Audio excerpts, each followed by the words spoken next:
never heard of this before. I'm sure a lot of people haven't either. So you have your IQ, which is how smart you are, and then your EQ, or your emotional quotient, your emotional intelligence, which I guess means how much you have it together. What does it mean?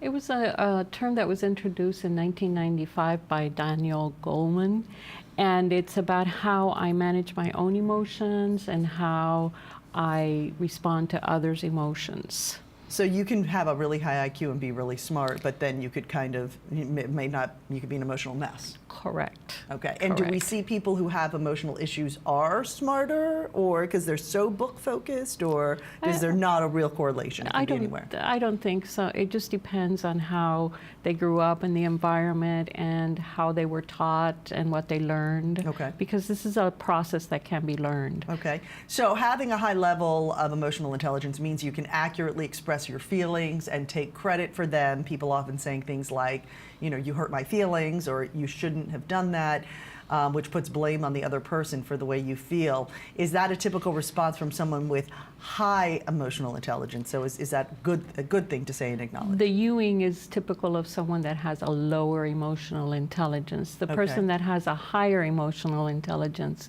will use the I statements.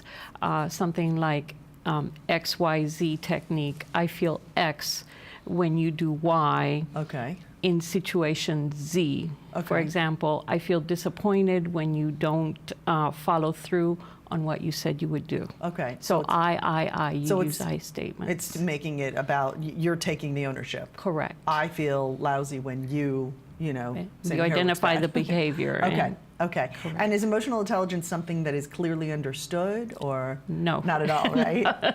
Even for us in the field, it's sometimes difficult to